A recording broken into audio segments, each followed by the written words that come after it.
আসসালামু আলাইকুম। আপনারা তো অনেকেই মামা আচার খেয়েছেন, কিন্তু মামাকে কখনো দেখেন নাই। আমি সেই মামা। আজ আপনাদেরকে দেখাবো রসুনের শুরু থেকে শেষ পর্যন্ত কিভাবে আমরা আচারটা তৈরি করি। এটা দেখতেছেন দেশি রসুন। দেশি রসুন তো বাংলাদেশে অনেক জায়গায় রসুন হয়, তো চেষ্টা করি নাটোরের রসুন দিয়ে আচার তৈরি করতে, কারণ নাটোরের রসুনটা অনেক ভালো। আমাদের দেশি রসুনের মধ্যে হলো নাটোরের রসুন সবচেয়ে সেরা। প্রথমে আমরা বাজার থেকে রসুন আনার পরে বাছাই করা হয়, যেমন নষ্ট রসুনগুলো আমরা আগেই আলাদা করে ফেলি। এখান থেকে দেখতে পাচ্ছেন এগুলো কিছু নষ্ট রসুন ছিল, নষ্টগুলো বাছাই করি। তারপরে প্রতিটা রসুন থেকে আমরা আবার ছোটো ছোটো দানাগুলো আলাদা করে ফেলি। এই যে ভিতরে যে ছোটো ছোটো দানা থাকে এগুলো আমরা রাখি না আচারের মধ্যে, আমরা শুধু বড় বড় দানাগুলো রাখি, যেমন এই যে ছোটোগুলো, এগুলো আমরা আলাদা করে রেখে দিই, এগুলো আমরা দিই না, আচারে দিই না। তারপরে নষ্ট রসুনের দানা আমরা কখনোই দিই না, যেগুলোতে স্পট থাকে, কালো কালো স্পট থাকে, সেগুলো আমরা কখনোই ইউজ করি না আচারে। দেখতে পাচ্ছেন অনেক রসুন এখানে। আসলে এত রসুন আমরা নিতে পারি না, কারণ এখান থেকে আমাদের প্রায় 40% ওয়েস্টেজ বের হয়, যেগুলো আমরা আচারে কখনোই দিই না। এই যে এইটুকু আমার রসুন বের হয়েছে, আর দেখেন রসুনের থেকে আমার বেশি বের হয়েছে, মানে বাতিল, এগুলো আমার বাদ দেওয়া, এটি আমার টিকছে রসুন। আমরা এবার এমনভাবে বাছাই করি যে একটা রসুনের মধ্যে যেন কোনো কালো স্পট না থাকে, কারণ আমাদের কোয়ালিটিটা এইভাবেই মেনটেন করা হয় যে কেউ যেন কখনো বলতে না পারে যে আপনার রসুনে কালো দানা পাওয়া গেছে।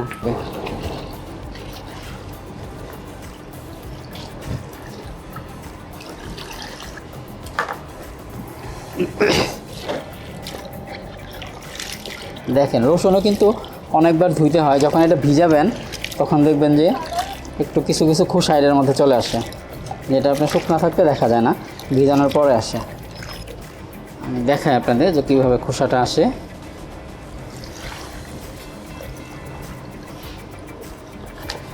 এই যে দেখেন এখানে কিন্তু কিছু খোসা আসছে, এই যে এগুলো কিন্তু আমরা ফেলে দিই। এই দেখেন এখন কিন্তু পরিষ্কার হয়ে গেছে রসুনটা, খোলা টোলা তেমন কিছু নাই। মামা রসুনের আচার অনেক মানুষ খেয়েছেন, আজকে মামা রসুনের আচার আপনাকে দেখাবো আমরা রসুনের আচারটা কীভাবে তৈরি করি একদম শুরু থেকে শেষ পর্যন্ত। যে রসুনটা আমরা ব্যবহার করি এটা দেশি রসুন, নাটোরের। রসুনের আচার একটু অনেক ধরনের মশলা লাগে, মেথি, মৌরি যেটা মিষ্টি জিরা বলেন, এটা পাঁচফোড়নের গুঁড়া, আদা ভাঙা, কালো জিরা, বিট লবণ, সরিষা 2 প্রকারের, শুকনা মরিচ, লাল গোড়া মরিচ, ধনিয়া, হলুদ, মামা সিক্রেট মশলা এটা, লবণ, বিট লবণ, সরিষার তেল। সরিষার তেলটা আমাদের অবশ্যই ঘানিতে ভাঙানো, আমরা বারবার বলি যে আমাদের তেলটা অনেক ভালো। আমরা রসুনের আচারটা কীভাবে তৈরি করি, সরিষার তেল, কালো জিরাটা দিয়ে দিচ্ছি, তারপরে দেবো পাঁচফোড়ন। পাঁচফোড়ন এটা হলো আদা ভাঙা একটা পাঁচফোড়ন,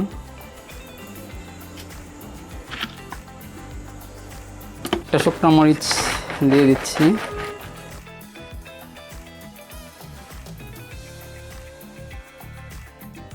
রসুনের আচারে কালো জিরাটা খুবই টেস্ট লাগে খাইতে, আর কালো জিরাটা অনেক উপকার। তেলটা ফুটে উঠলে আমরা মশলাটা দিব। এখানে আমরা যে মশলাটা নিয়েছি হলুদ, মরিচ, ধনিয়া, আদা, রসুন, আর হলো এটা আমরা গুলে নিয়েছি সিরকার মধ্যে। সিরকাটাও আমার নিজের বানানো, এটা মার্কেটের কেনা সিরকা না।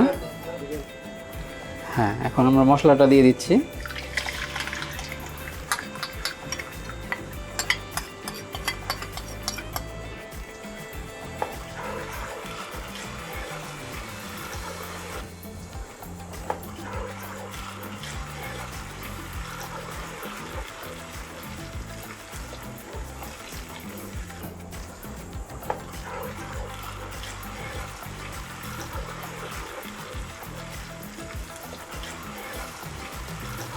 আমরা মশলাটা ভালো করে কষানোর পরে, কষানো হইলে আমরা এখানে একটু তেঁতুল দিব। খাঁটি সরিষার তেল ছাড়া কিন্তু সরিষার ফেনা উঠবে না। এটা হলো তেঁতুলের পেস্ট, এটা আমার ফ্রিজে ছিল যার কারণে একটু জমে আছে, এটা একটু পরে ছেড়ে দেবে। আর একটু শক্ত থাকতে রসুনের গুণাগুণটাও ঠিক থাকে, কারণ এটা বেশি সিদ্ধ হয়ে গেলে এটার গুণাগুণটাও নষ্ট হয়ে যায়। কারণ আমরা তো রসুন আসলে খাই বিভিন্ন উপকারের জন্য, আর বেশি সিদ্ধ হলে যদি উপকারটাই নষ্ট হয়ে যায় তাহলে তো আচার খাওয়ার কোনো মানেই হয় না। এটা প্রায় হয়ে গেছে, আর মনে করেন 1 মিনিটের মধ্যে আচারটা হয়ে যাবে আমাদের রেডি। এখন আমরা সিক্রেট মশলাটা দিয়ে দিব, এটা একটু দিয়ে দিচ্ছি আমি, কারণ এটা খুব বেশি পরিমাণে লাগে না, কারণ এটা অনেক পাওয়ারফুল মশলা, অল্প দিলেই হয়ে যায়। একদম 100% সুগার ফ্রি এটা। আপনারা তো দেখলেনই, আমি A to Z দেখাই দিলাম যে এর মধ্যে কোনো চিনি অ্যাড করা হয় নাই। কী কী মশলা দিয়েছি সবই দেখালাম, হলুদ, মরিচ, ধনিয়া, আদা পেস্ট, রসুন পেস্ট, আর পাঁচফোড়ন, কালো জিরা আর আমার একটা সিক্রেট মশলা ছিল। আর কোনো প্রকার চিনি টিনি কিচ্ছু ব্যবহার করা হয় না, মিষ্টি জাতীয় কোনো কিছু নাই এটাতে। আচারটা হয়ে গেছে আমাদের রসুনের আচার। এটা আরও সিদ্ধ করা যায়, কিন্তু এত বেশি সিদ্ধ করলে রসুনের গুণাগুণটা নষ্ট হয়ে যায়, যার কারণে আমরা একটু শক্ত শক্ত রাখি। এটা আস্তে আস্তে তেলে থাকলে নরম হয়ে যাবে।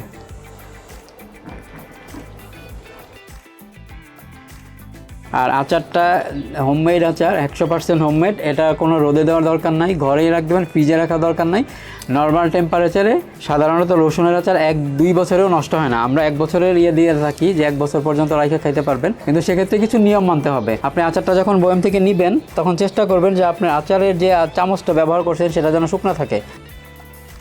1 কেজি আমাদের এটা থাকবে, 1 কেজি। আমরা বোতলের ওজন যদি বাদ দিই, বোতলের ওজন আছে 45 থেকে 47 গ্রাম, আর আমার আচারের ওজন আছে 1 কেজি 67 গ্রাম, তার মানে 20 থেকে 25 গ্রাম বেশি আছে এটাতে।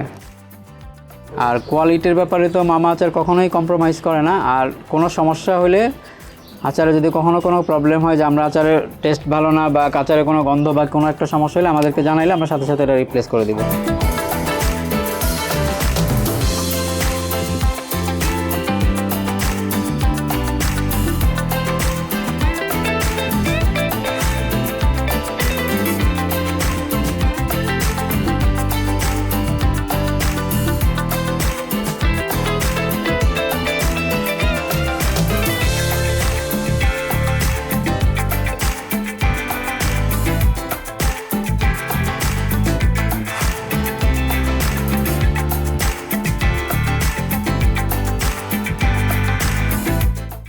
প্রায় 3 বছরে 20,000 কাস্টমার আমার মামা আচার খেয়েছেন।